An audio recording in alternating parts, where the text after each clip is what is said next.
Hello, ഞാൻ മുമ്പത്തെ വീഡിയോയിലൊക്കെ പറഞ്ഞിട്ടില്ലായിരുന്നു എനിക്ക് കുറച്ച് വർക്കൊക്കെ ഉണ്ടെന്ന്. അങ്ങനെ ഞാൻ തലേന്നത്തെ വർക്കാണ് കേട്ടോ ഇത്. അപ്പോൾ ഇന്ന് തലേന്നത്തെ വർക്കൊക്കെ ഞാൻ ഒതുക്കി വെച്ചു. അങ്ങനെ അതിനുശേഷം രാവിലെ എഴുന്നേറ്റ് വെളിയിലോട്ടൊക്കെ ഒന്ന് ചെന്നപ്പോഴത്തേക്കും നമ്മുടെ സ്പൈഡർ വെബ് ഉണ്ടാക്കിയിരിക്കുന്നു. അപ്പോൾ അത് കാണാനായിട്ടൊരു കുറച്ച് ഭംഗിയൊക്കെ ഉണ്ടായതുകൊണ്ട് ഞാൻ കുറച്ച് നേരം നിന്ന് നോക്കിയിട്ട് അതിൻ്റെ സ്പൈഡറിനെയൊക്കെ ഒരു സ്പൈഡർ അതിൻ്റെ അകത്ത് ഇരിപ്പുണ്ട് കണ്ടോ. അപ്പോൾ അതൊക്കെ നോക്കിയിട്ട് ഞാൻ പിന്നെ കിച്ചണിലേക്ക് കയറിയത്. അപ്പോൾ അതിൻ്റെ വീഡിയോസൊക്കെ എടുത്തായിരുന്നു. അതുകൊണ്ടാണ് ഞാൻ ഇതിൻ്റെ അകത്ത് ആ വീഡിയോയും കൂടെ ആഡ് ചെയ്തത്. പിന്നെ ഞാൻ അകത്തോട്ട് കയറിയിട്ട് കിച്ചണിൽ കുറച്ച് കാര്യങ്ങളൊക്കെ ചെയ്യാൻ വേണ്ടിയിട്ടാണ്. നമ്മുടെ ആദ്യം തന്നെയുള്ള പരിപാടിയാണ് ചായ ഇടുക എന്നുള്ളത്. അപ്പം ഞാൻ എല്ലാം ഉച്ചക്കത്തേക്കുള്ള എല്ലാം എടുത്ത് മാറ്റി വെച്ചിട്ടുണ്ടായിരുന്നു.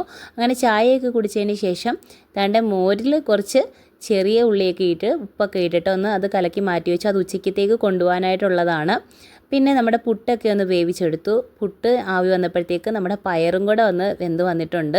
അപ്പോൾ പയറിൽ ഞാൻ കുറച്ച് പുട്ടിൻ്റെ കൂടെ കഴിക്കാനായിട്ട് കുറച്ച് മാറ്റി വെച്ചിട്ട് ബാക്കിയുള്ളത് ഉച്ചക്കത്തേക്ക് ആക്കാമല്ലോ എന്ന് കരുതിയിട്ട് കുറച്ച് അരപ്പൊക്കെ ഇട്ടിട്ട് തോരനാക്കി എടുത്തു. പിന്നെ കുറച്ച് പപ്പടവും കൂടെ പൊളിച്ച് മാറ്റി. അപ്പോൾ രാവിലത്തെ ബ്രേക്ക്ഫാസ്റ്റ് പുട്ടും പയറും പപ്പടമാണ് കേട്ടോ. അതിന് ശേഷം കരിച്ചാള അരപ്പ് പുരട്ടി വെച്ചിട്ടുണ്ടായിരുന്നു. അപ്പോൾ അതൊന്ന് വറുത്ത് മാറ്റി വെച്ചു. പിന്നെ നമുക്ക് ഉച്ചക്കത്തേക്ക് കൊണ്ടുപോകാനായിട്ടുള്ള ചമ്മന്തി, അപ്പോൾ അതും കൂടെ അരച്ചെടുത്തു. അങ്ങനെ ഇളയാണ്ട് ലഞ്ച് ബോക്സ് പാക്ക് ചെയ്യുകയാണ്. മോന് ചൂട് ചോറും പിന്നെ ചമ്മന്തിയും കുറച്ച് പയറ് തോരനും കൂടെ വെച്ചിട്ടുണ്ട്.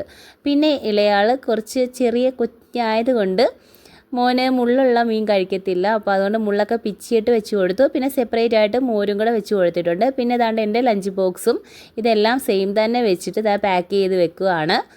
പിന്നെ ഇളയാളിന് സ്നാക്സ് ബോക്സും കൂടെ ആക്കി വെച്ചിട്ടുണ്ട്. അതിനുശേഷം ഞാനിനി പുട്ട് പയറും പപ്പടം എല്ലാം കഴിച്ചിട്ട് ഇനി പഠിക്കാനായിട്ട് പോകണം. അപ്പോൾ ഇന്നത്തെ വ്ലോഗ് ഇഷ്ടമായെങ്കിൽ കൂട്ടാക്കണേ. ടാറ്റാ.